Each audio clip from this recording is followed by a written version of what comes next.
की जो परिस्थिति है, इसमें आप जानेंगे कि कौन सा कर्म करने से स्त्री योनि में जन्म मिलता है और कौन सा कर्म से पुरुष योनि की प्राप्ति होती है। आगे बढ़ने से पहले मैं आपको बता दूं कि अगर आप यह वीडियो देख रहे हैं तो इसे अंत तक जरूर देखें, क्योंकि यह कोई आम वीडियो नहीं, गरुड़ पुराण की कथा। तो चलिए बिना विलंब की शुरुआत करते हैं। मित्रों, जीवन चक्र हमेशा चलता रहता है। आप अभी जो हैं वह भले ही मृत्यु के बाद नहीं रहें, लेकिन आप नहीं होंगे ऐसा नहीं है, क्योंकि संसार में जितने भी जीव में वह किसी न किसी रूप में हर युग हर समय में रहे हैं। यह अलग बात है कि आज आप मनुष्य हैं तो अगले जन्म में पशु हो सकते हैं। यह भी संभव है कि आपको अपने कर्मों के कारण कुछ समय तक अशरीरी बनकर भटकना पड़े, यानी आप भूत प्रेत या पितर के रूप में मौजूद रहें। लेकिन यह क्रम कभी रुकता नहीं है। ऐसे में कई बार मन में एक प्रश्न आता है कि आत्मा का तो कोई जेंडर नहीं है, फिर जन्म के समय ये कैसे निर्धारित होता होगा कि कौन सी आत्मा को पुरुष का शरीर मिलेगा और कौन सी आत्मा को स्त्री का। इसके अलावा जो आत्मा वर्तमान में पुरुष शरीर में है, वो क्या अगले जन्म में भी पुरुष ही बनेगी या उसे स्त्री का शरीर भी मिल सकता है? इन सभी सवालों के जवाब भी गरुड़ पुराण में देखने को मिलते हैं। गरुड़ पुराण के अनुसार जब आत्मा को नया जन्म मिलता है तो जन्म पुरुष का हो या स्त्री का, आत्मा को उस शरीर के अनुरूप व्यवहार में ढलकर अपना कर्म करना होता है। शरीर के जरिए कर्म करके ही एक आत्मा अपने जन्म के उद्देश्य को सार्थक भी बना सकती है और निरर्थक भी। अच्छे कर्म करके आत्मा मुक्ति के मार्ग की ओर अग्रसर हो सकती है और बुरे कर्म करके अपनी स्थिति को भविष्य में बदतर बना सकती है। भगवान श्री कृष्ण ने अर्जुन को गीता में बताया भी है कि ऐसा कोई समय नहीं था जब मैं नहीं था या तुम नहीं थे। यह अलग बात है कि मुझे अपने हर जन्म का ज्ञान है, लेकिन तुम्हें उनका ज्ञान नहीं है। बस यही अंतर है नर में और नारायण में। लेकिन नर का मतलब यहाँ पुरुष से नहीं बल्कि मनुष्य और अन्य जीवों से है कि उन्हें अपने अगले पिछले जन्म का ज्ञान नहीं होता। हाँ, कभी कभी कुछ ऐसे मामले आ जाते हैं जब व्यक्ति को अपने पूर्व जन्म की बातें याद रहती हैं। और ऐसे कई मामले आपने पढ़ा या सुना होगा कि पूर्व जन्म में जो पुरुष था वह अगले जन्म में स्त्री रूप में जन्म लिया। इसका 3 कारण शास्त्रों में बताया गया है। शास्त्रों में कहा गया है कि जिस व्यक्ति की भावना जैसे होती है उसे उसी अनुरूप अगला जन्म मिलता है।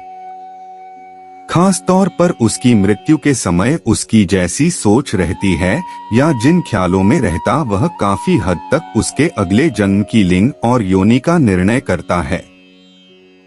यानी जो व्यक्ति अपनी मृत्यु के समय पत्नी, पुत्री, बेटी या अन्य स्त्री संबंधियों का ध्यान करता है वह अगले जन्म में खुद भी स्त्री रूप में जन्म लेता है। अगले जन्म स्त्री बनने का एक और बड़ा कारण यह माना गया है कि जो व्यक्ति स्त्रियों में अधिक रुचि रखता है और उनके साथ रहकर स्त्रीगत व्यवहार करने लगता है वह खुद भी अगले जन्म में स्त्री बनता है। तीसरा कारण जिनसे पुरुष को अगले जन्म में स्त्री बनना पड़ता है वह है स्त्रियों को सातना, स्त्रियों का अपमान। जो व्यक्ति अपनी पत्नी का निरादर करता है और उनके साथ अपमानजनक व्यवहार करता है उसे भी अगले जन्म स्त्री बनकर पूर्व जन्म में किए गलतियों का दंड भोगना पड़ता है। मित्रों, इसके अलावा मैं आपको बता दूं कि इस जन्म में हम इंसान जरूर बन गए हैं, लेकिन जरूरी नहीं है कि अगले जन्म में फिर से इंसान ही बने। अगले जन्म में कोई व्यक्ति किस योनि में जन्म लेगा यह उस व्यक्ति के कर्मों पर निर्भर करता है। और अगर कोई व्यक्ति यह जानना चाहता है कि वह अगले जन्म में क्या बनेगा तो वह अपने वर्तमान जन्म के कर्मों से यह अंदाजा लगा सकता है कि वह व्यक्ति अगले जन्म में किस योनि में जन्म लेगा।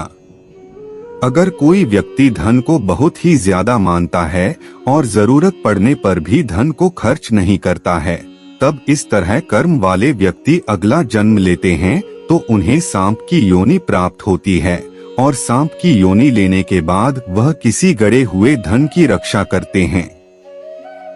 इसके अलावा जो व्यक्ति गुस्सैल स्वभाव वाला होता है और बदला लेने के लिए हर समय तैयार रहता है, ऐसे व्यक्ति भी अगले 7 जन्म सांप बनते हैं और इंसानों के द्वारा ही उनकी मृत्यु होती है।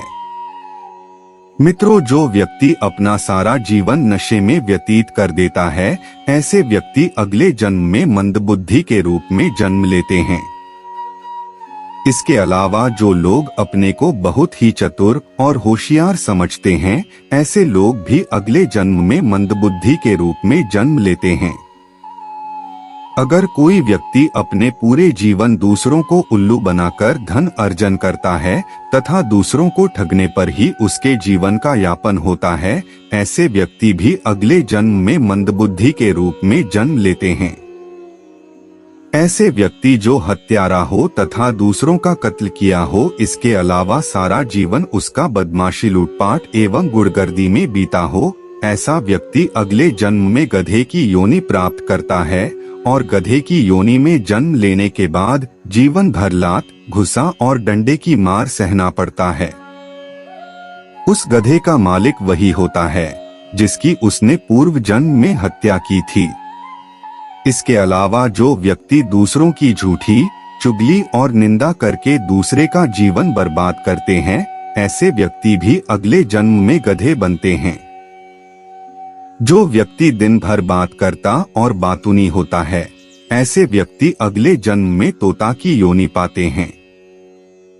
इसके अलावा कपड़ों की चोरी करने वाला व्यक्ति भी अगले जन्म में तोते की योनि पाता है। जो व्यक्ति दूसरों की खेत से सब्जी भाजी चोरी करते हैं, ऐसे लोग भी अगले 7 जन्म तक तोता बनते हैं और उन्हें नींद में फलने वाले कड़वे फल को खाकर अपने जीवन का यापन करना पड़ता है। जो व्यक्ति किसी भी स्त्री का अपमान करता है और बात बात पर परेशान करता है, वह व्यक्ति अगले जन्म में भेड़िया बनता है और भेड़िया बनने के बाद कुत्ता बनता है तथा कुत्ता बनने के बाद सियार बनता है। इसके अलावा दूसरों का हक छीन कर लेने वाला व्यक्ति भी अगले जन्म में कुत्ता बनता है और फिर सियार बनता है। अगर कोई व्यक्ति स्वर्ण की चोरी करता है तथा उस स्वर्ण को बेचकर अपने घर का लालन पालन करता है, वह व्यक्ति अगले जन्म में कीड़े के रूप में जन्म लेता है। किसी दूसरे के कीमती आभूषण, सोने और चांदी को चोरी करके अपना जीवन यापन करने वाले व्यक्ति को 108 जन्म तक कीड़े की योनि प्राप्त होती है। जो व्यक्ति अपने पूर्वजों और पितरों को संतुष्ट नहीं कर पाता और संतुष्ट करने के पहले ही मर जाता है, वह व्यक्ति अगले 54 जन्म तक कौवा बनता है और प्रत्येक पितृपक्ष में कौवे के रूप में श्राद्ध का भोजन ग्रहण करके पूर्वजों तक पहुंचाता है। इसलिए हर व्यक्ति को मरने के पहले अपने पूर्वजों को संतुष्ट कर देना चाहिए तथा संभव हो तो भागवत का पाठ जरूर कराना चाहिए। अगर कोई व्यक्ति दूसरे का पैसा लूटता है, तब उसके मरने पर यमदूत उसे रस्सी से बांधकर 127 वर्षों तक उसे पीटते हैं। फिर उन्हें 108 जन्म तक मच्छर का जन्म लेना पड़ता है।